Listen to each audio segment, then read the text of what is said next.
Robert Mitchell had built his restaurant empire from nothing more than a dream and his grandmother's recipe book tucked safely in his coat pocket. At 62 years old he still remembered the smell of her kitchen on Sunday mornings when biscuits would rise in the oven and love would fill every corner of that small farmhouse.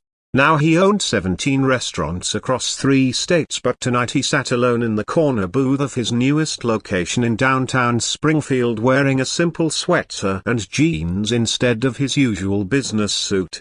The evening rush had settled into a gentle hum of conversation and clinking silverware when he heard it, a soft sob drifting from the kitchen followed by hushed voices trying to comfort someone in distress. Robert had learned long ago that the heart of any restaurant beats strongest in its kitchen, and tonight something was clearly wrong. He rose quietly from his booth and walked toward the swinging doors that separated the dining room from the bustling world beyond. Through the small window he could see Maria Santos wiping tears from her eyes while her coworkers gathered around her with gentle hands on her shoulders. Maria had been with the company for 8 years, starting as a prep cook and working her way up to head chef through dedication and an almost magical way with seasonings that reminded Robert of his grandmother.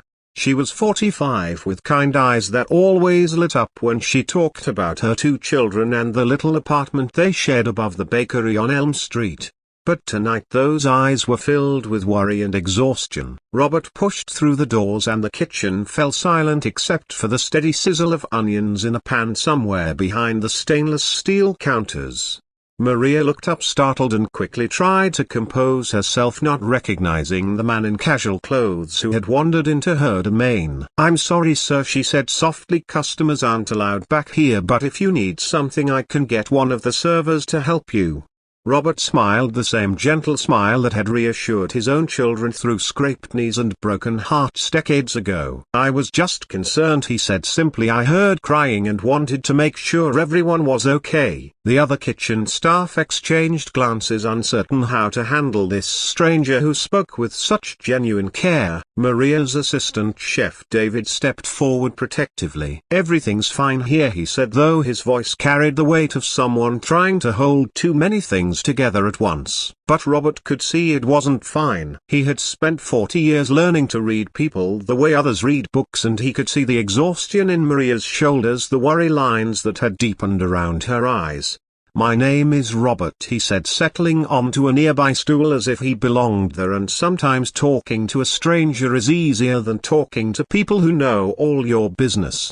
Maria studied his face, and something in his weathered features reminded her of her father, who had passed away 3 years ago. A man who had worked construction his whole life but always had time to listen when life got heavy. "My youngest," she began, then stopped, shaking her head. "No, you don't want to hear about my problems." "Try me," Robert said, and meant it. The kitchen had grown quiet except for the gentle bubbling of soup in a large pot and the distant sound of laughter from the dining room. Maria took a deep breath, the kind that carries the weight of months of worry. "My youngest, Diego, is 8 and he's been having trouble in school," she said, "not with his grades because he's smart as anything, but with the other kids." She paused to check on a source, then continued. "They tease him because our clothes come from the thrift store and because sometimes I have to work double shifts and can't make it to school events like the other parents." Robert felt something tighten in his chest, remembering his own children's school days when business meetings sometimes meant missing soccer games. "Yesterday he asked me why we can't live in a house like his friends instead of the apartment above the bakery," Maria continued, "and I didn't know what to tell him."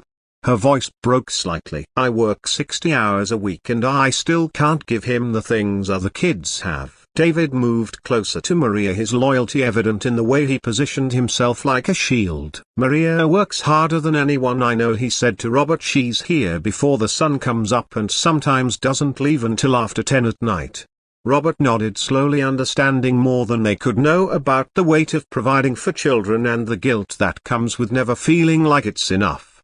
"How old is your other child?" he asked gently. "Sophia is 16, Maria said with a mixture of pride and worry. "She's so smart, Robert, you should see her grades, but she talks about skipping college to work full-time and help with expenses." The kitchen fell silent again except for the timer on the oven that needed checking. Robert watched as Maria moved with practiced efficiency, tasting, seasoning, adjusting heat levels, orchestrating the evening meal with the same care a conductor brings to a symphony.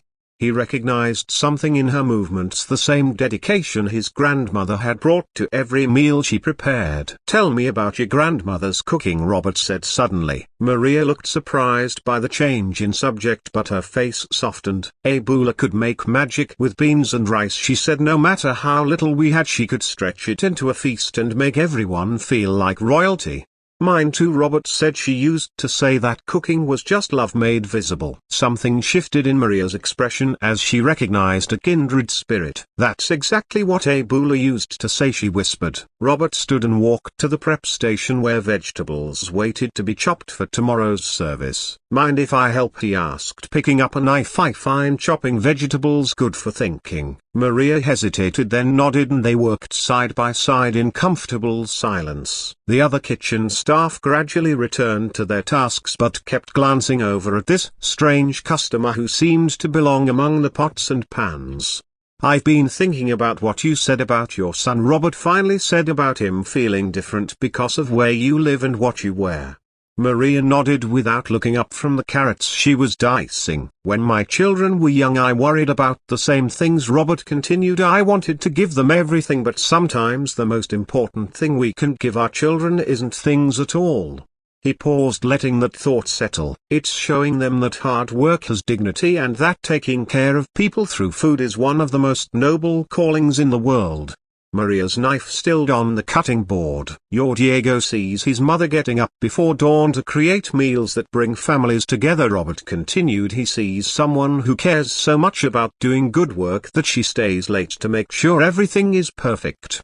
Tears began to form in Maria's eyes again, but these were different tears. "Those other kids might have bigger houses," Robert said softly, "but I doubt they have mothers who show them every single day what it means to work with purpose and love." The kitchen had grown quiet around them as other staff members found themselves drawn into this unexpected conversation. "I want to tell you something," Robert said, setting down his knife and turning to face Maria fully. 25 years ago I started my first restaurant with nothing but my grandmother's recipes and a loan from a man who believed in me when I didn't believe in myself."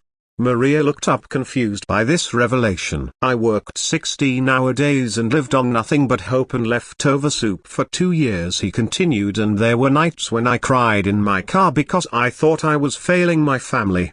David moved closer, sensing something important was happening. "But someone once told me that the measure of a person isn't what they have," Robert said, "it's what they give and how they treat people when nobody's watching."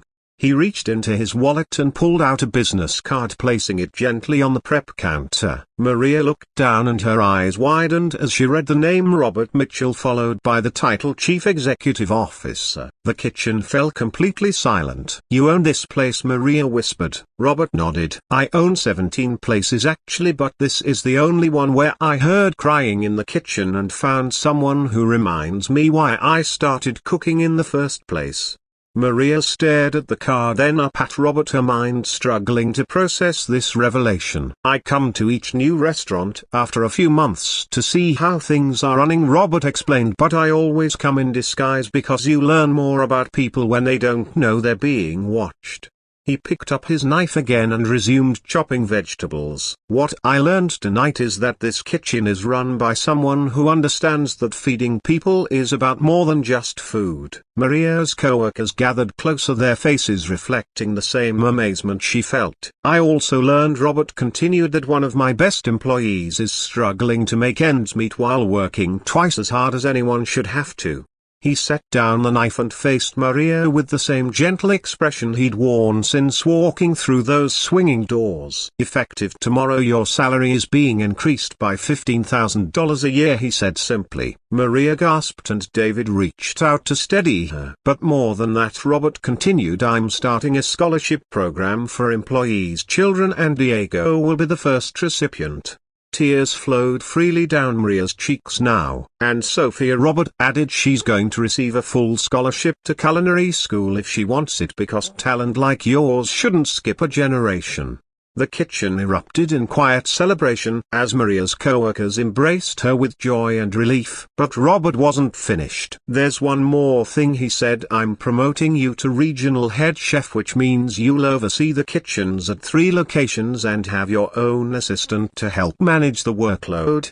Maria could barely speak through her tears. But why she finally managed. Robert smiled, thinking of his grandmother and all the meals that had been prepared with love in kitchens just like this one. Because 30 years ago someone showed kindness to a young man who was trying to build something from nothing, he said, and because the best investment a business can make is in people who understand that cooking is love made visible.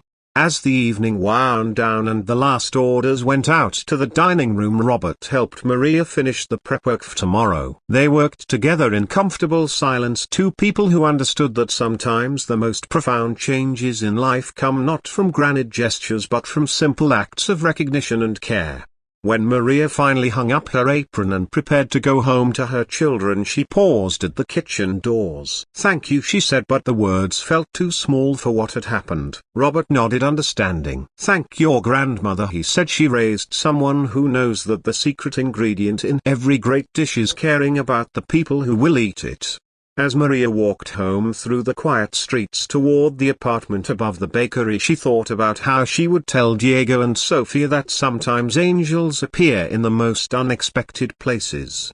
And Robert remained in the kitchen for a few more minutes, remembering his grandmother's voice and the way she used to say that the best meals are served with a side of human kindness. Outside the restaurant, the city continued its evening rhythm, but inside something had shifted in ways that would ripple outward like circles in still water, touching lives and hearts in ways both seen and unseen. Because that's what happens when kindness meets recognition, and when someone who has the power to make a difference chooses to use it in the service of human dignity. The kitchen lights dimmed, but the warmth of what had happened there would glow for years to come in the lives of a mother and her children who learned that hard work and good character are always noticed by the people who matter most.